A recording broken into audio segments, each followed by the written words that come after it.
Think about this.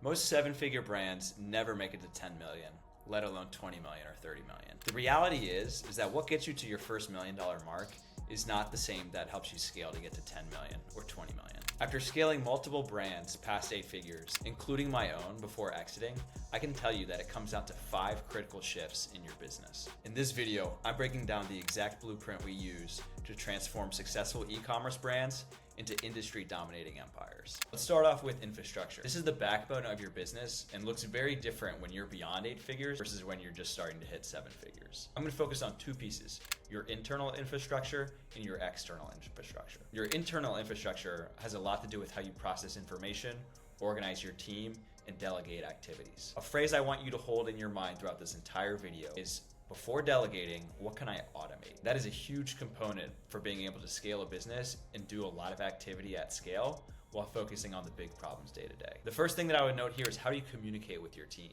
Initially, if you're like me, in those early stages of starting up your brand, a lot of it was just through iMessage, just going directly to the person, having chat groups whenever necessary.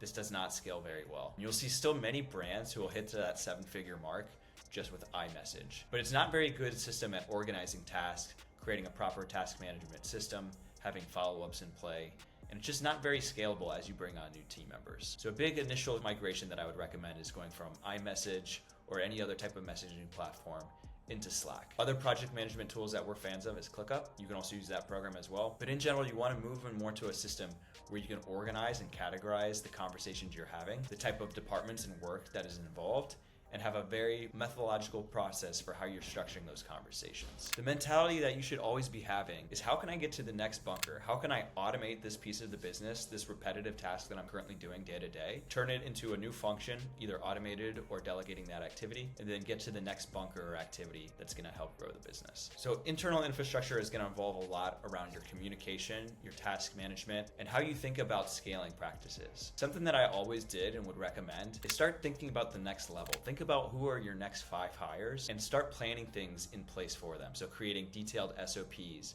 and documentation on, here's how I perform a particular activity.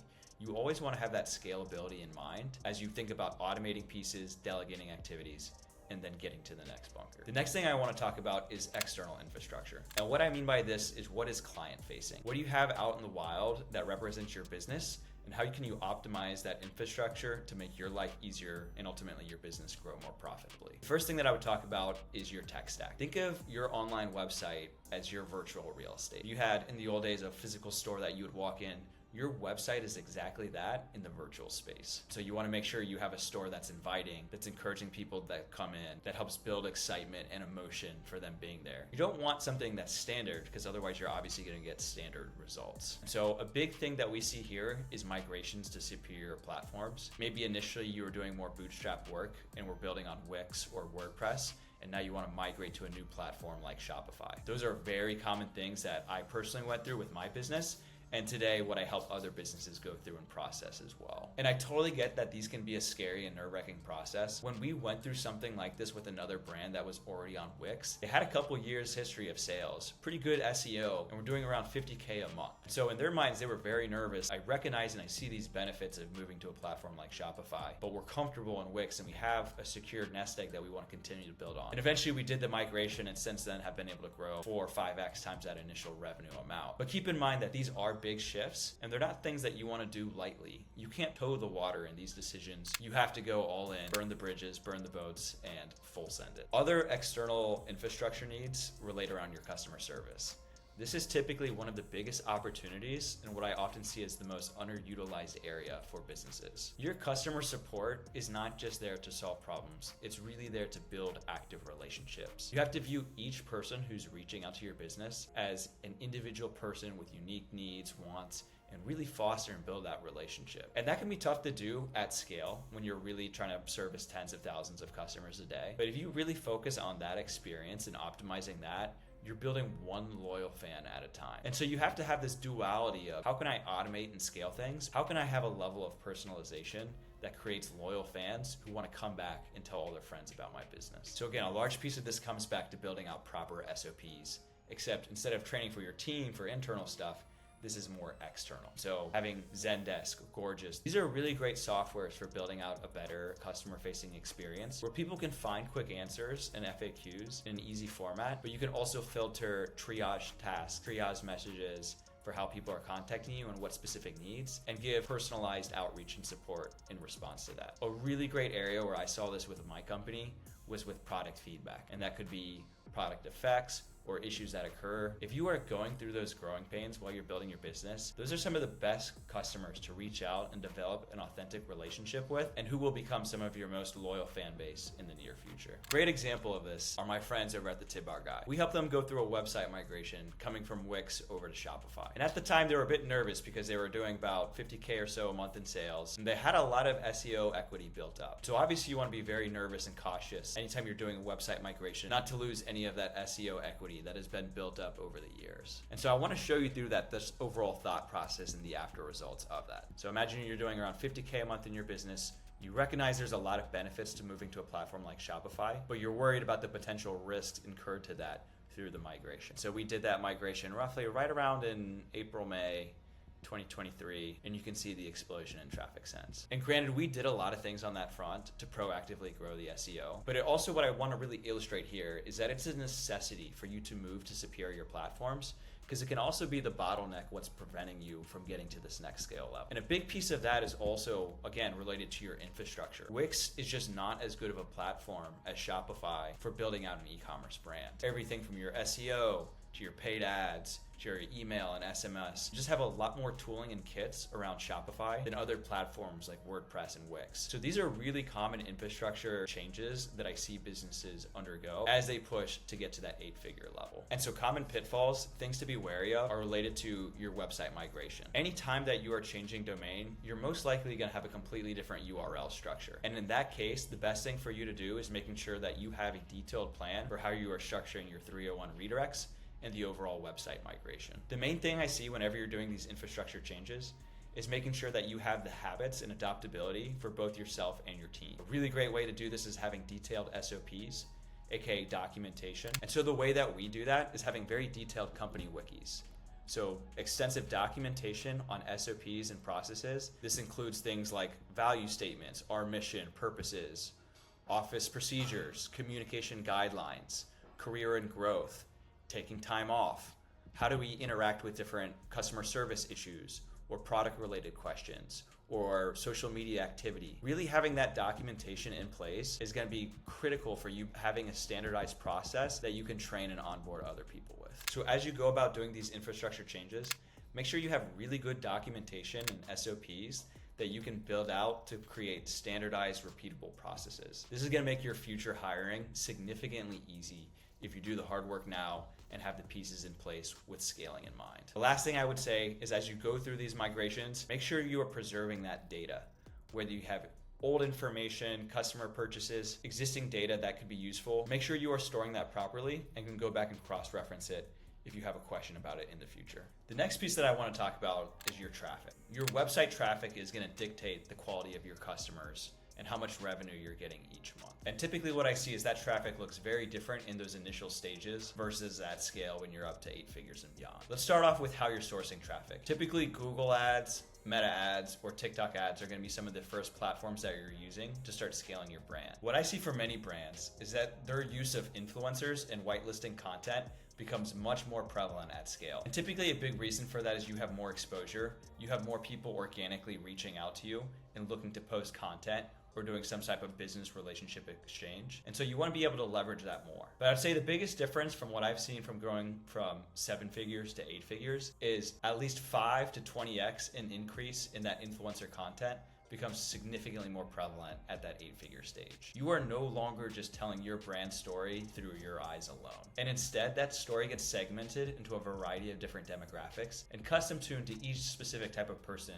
that you're ultimately trying to talk to. The way you would talk to a business executive is not the same way you would talk to a stay-at-home mom who's trying to care for their kid. Those are two completely different marketing demographics, and it's just a really great example of how having specific UGC around a variety of different people can tell your brand story across a variety of different viewpoints. Your content becomes a much more significant piece for scaling. And so what I find for the most critical piece is you have obviously a great product if you've been able to get to 7 figures. That alone isn't a significant milestone for growth. But to really grow beyond that and to get to the 8-figure range, you need to have significant more content production than you think. And a great way to do this is just scaling your existing systems. Maybe at this point you have either an outsourced agency who's helping you with content or you're producing it in-house. The more variety that you can bring to the table, the better. And see if you can align incentives to develop it naturally with your customer basis. Again, that UGC whitelisting, it's a strategy that we always use and have seen really great results with for scaling ad accounts. The other thing that I would note on is typically to get to that 8-figure mark,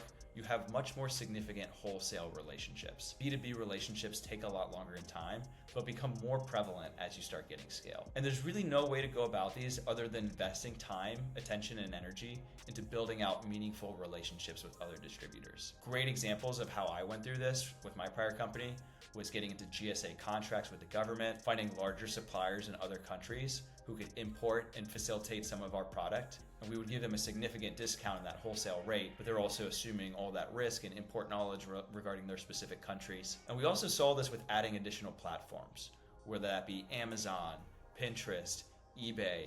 Typically, you're exploring more platforms out there beyond just 1 or 2 selective channels. Amazon was a big one that we went through as we were scaling from just a couple $1 million into 25 million. And I remember going through that process being nervous because of the relationship that Amazon has, the stronghold they have over your customer data instead of processing through Shopify. But ultimately this channel grew to be at least 10 million from that alone. And our process in using Amazon also changed. Initially, we would do all the manufacturing and sourcing of it ourselves before eventually distributing to other vendors who could help with distribution, and we could focus just on our core competency being the manufacturing and product development. Other common channels that we started to experiment more with at scale was going significantly deeper on email and SMS specifically. I would say email and SMS might be the most underutilized tools by brands. And it's because people don't want to be annoying. They think what works for them is the same what everyone wants. I hear all the time brand owners say, I don't want to email too much. I don't want to annoy my customers. And the reality is you have customers who want to hear from you more often. And things like SMS, although have initial requirements for setup, super scalable and have incredibly high open rates. And so adapting those channels, I've seen personally firsthand from implementing SMS with brands, just doing initial couple $100 a week to scaling up to 10 figures every single week. We also started focusing a lot more on other different types of influencers and affiliate relationships. These would be done through a lot of media outlets who would have a commission structure of 20 up to 30%. And so a key success we had here was really focusing on the profitability and giving very generous terms to these different publishing partners, because what we saw is that we could often recuperate a lot of our investment in that lifetime value and that aggregation of customer community. And it was worth it spending 20 to 30% in terms of affiliate type of commission to help grow that account through partners. So let's look at a couple real world examples and see what does this actually look like in practice. And what I want you to remember throughout this is that you have 3 pieces of the funnel. You have your top of funnel, which is going to be your cold traffic coming from Meta, Google Ads, TikTok, any SEO you're doing. These are going to be people who have never heard of your company or brand before, but might be looking for your product or type of service. Then you have more of your middle funnel. These are going to be people who are brand aware and have heard of your brand, but haven't made a purchase yet. A great example of this is going to be the type of direct traffic you get, the organic traffic that's coming from your brand name, and any remarketing that you're doing on any of the ad platforms. Lastly, Klaviyo and any type of email or SMS support that you have in the background is going to be a key component here, which we'll get into a little bit more detail. And then finally, at the bottom of the funnel, you have your existing customer basis who you want to be able to grow and encourage to make further purchases and referrals to their friends and family. And so let's look at a couple monthly breakdowns as how does this look for other brands at scale. One of the things I want you to pay attention to is the differences between the paid traffic sources. If you have a product that's a little bit more searched for versus discovered, then you're typically going to see more of a Google or direct type of traffic at the top of the funnel, producing more revenue. So for example, with this brand, we're seeing a good breakdown between paid and direct. That means that they've built up brand equity. So let's look at this brand. They have a good concentration distribution across a variety of different channels. What you'll notice is that paid traffic is driving top of the funnel and the most revenue. That's pretty common for most brands that I see at that scale. What you want to see develop is what's right underneath of that direct traffic. So these are people who are becoming brand aware and or discovering you through other channels and then coming back and making a purchase whether it's a longer sales cycle or they just remember your brand name. Lastly, Attentive and Klaviyo. These are going to be a lot of that middle funnel and bottom funnel that we were talking about, where you are engaging with people who have already heard of you, and now you're remarketing to them, bringing them back into your ecosystem, and having more of a conversation with them. And lastly, paid traffic from Meta. It's really not uncommon for me to see Meta be more of a lower performer for some accounts, but generally what I see it doing really well is behaving for that part of the top funnel. And so even in this example where it might be lower overall contribution in sales, I'd be willing to bet that this is driving a lot more of that initial exposure, who then later come and convert from direct or Attentive and Klaviyo. It's really common to see that, so you want to have that in mind for other brands. Here's a different example. We can see that the retention for these products has a lot of repeat purchase rates, and so they've really carved that out and built that through email. Now, the target that you should always have in mind is that 25% of all your sales should be coming through email. If your brand is doing $1 million a year, you should be at least seeing $250K coming from email and SMS alone. And same thing here, we have a good buildup of direct traffic, so brand recognition, familiarity being built over time, and then lastly, a combination blend of paid, organic, driving the top of the funnel. Similar situation here, we have Google being a primary driver here with the paid traffic and the SEO. And again, this is largely because this brand is more sought after. We're talking about items that people would be searching directly for versus discovered on a platform like Meta. And so that's why we see Google, particularly for both paid and organic, significantly perform better. We see probably an opportunity to build up Klaviyo a lot more than it is, and overall direct performance being built up as we go. You'll notice throughout that we see that direct bucket gradually grow and typically be in the middle of the pack. That's probably a good target for you as you're scaling your brand.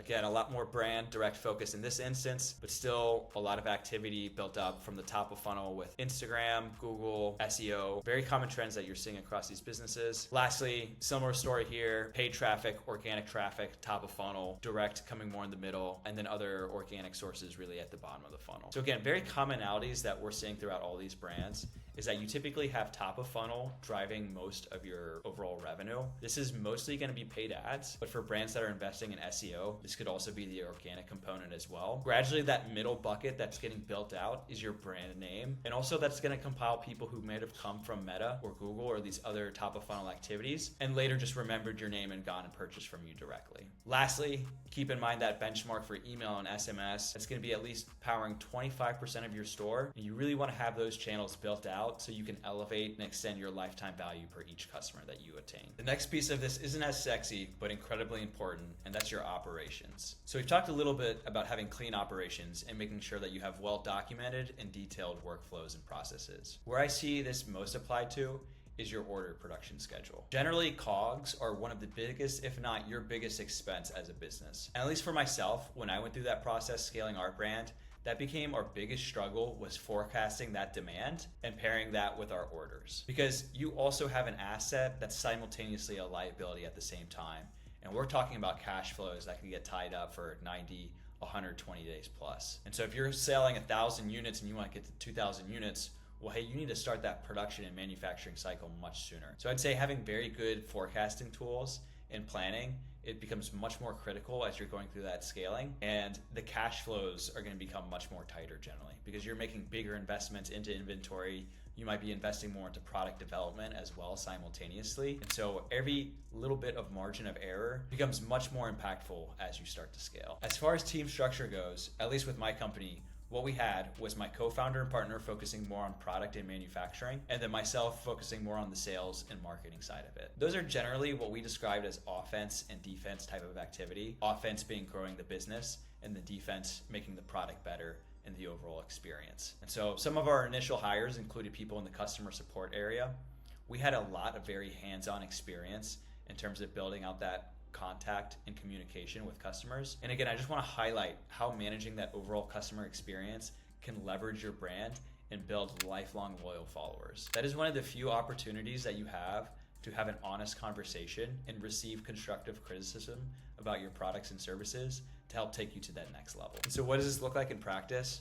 We have hundreds, if not thousands of SOPs for just about literally every aspect of the business that you can imagine, giving detailed notes and documentation for how to go through and complete a process. The thing you want to have throughout all of this is what are you currently doing today? What do most of your activities get spent on? What of that can you automate or delegate and streamline and get you to the next thing with scaling your business? As I mentioned, customer service were some of our early hires. And then beyond that, what we wanted to do was partner either with external agencies or build out our own marketing team in-house. For a lot of our initial marketing hires for sales teams, or running paid ads, or building out our SEO traffic, we found it much more economical to go with external agencies versus building a team in-house. So at least for my former business, the main positions that we had in-house was our customer support team. And then a lot of our external agencies that we hired were more on the sales and marketing side. So helping us build out our website or assisting with our paid ad campaigns. A lot of that we found scale through hiring external agencies. Other key positions we had were with accounting and finances. Initially, we had hired externally with agencies for these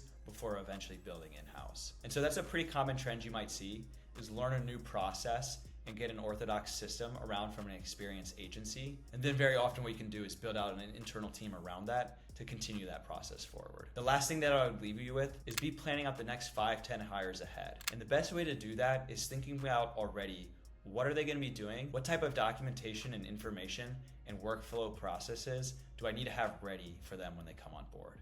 And so a really great example of how I would do that is recording Loom videos of certain workflows or processes that you're doing. So on day one, when someone comes in, you can hand them a knowledge base of here's how you perform these activities. These are the things to look for.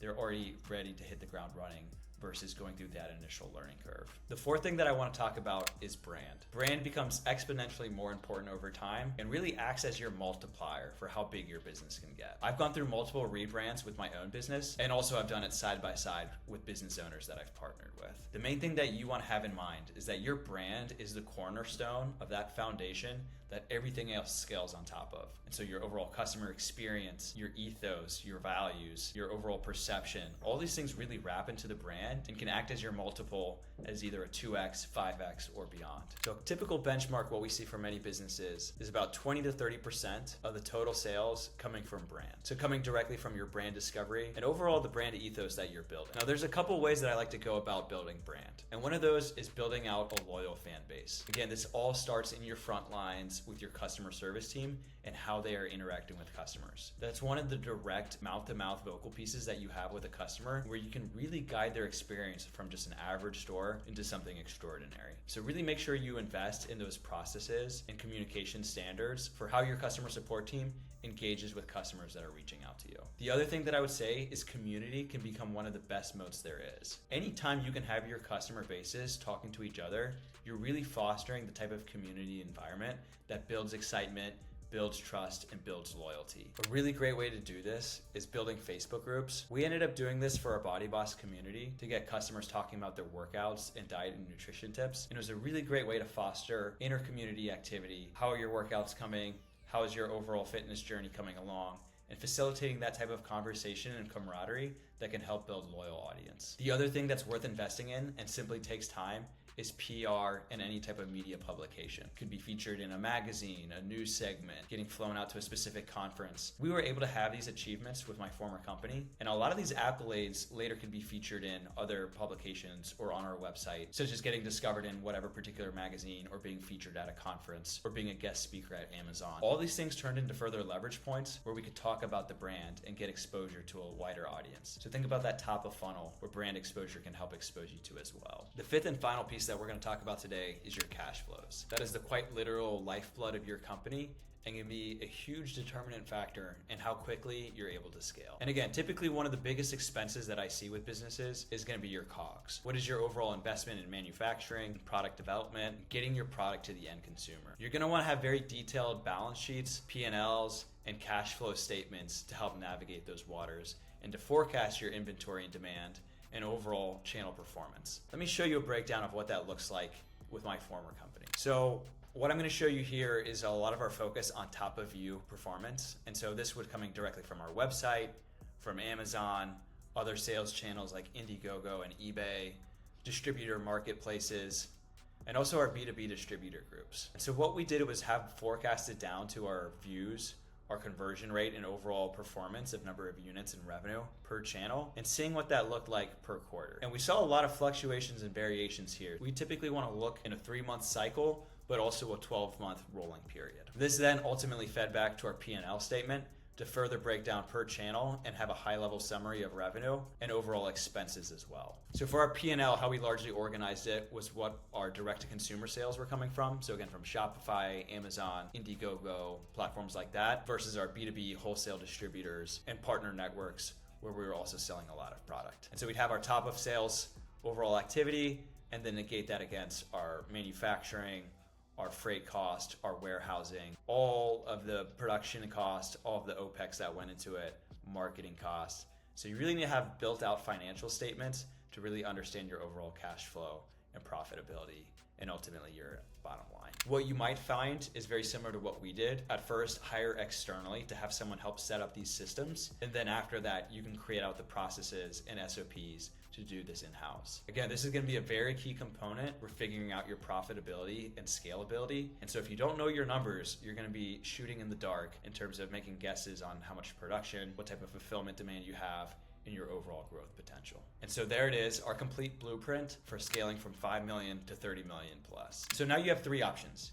You can keep running your business the way you have been. You can try to implement these things on your own and go through the trial and error. Or 3, you can reach out to us directly, apply, and see if you're a fit, and we'll help build your business with these proven systems that we've seen firsthand work. If you want option 3, click on the link below and apply, see if you're a fit. We'll build out a complete custom plan for you and help scale your business to 8 figures and beyond. And if you want to see how we implement this in real time, watch this next video. We're going to show a complete breakdown from scaling a brand from 3 to 30 million and what steps and pieces went into that process. Hit subscribe for more e-commerce empire building, and I'll see you in the next video.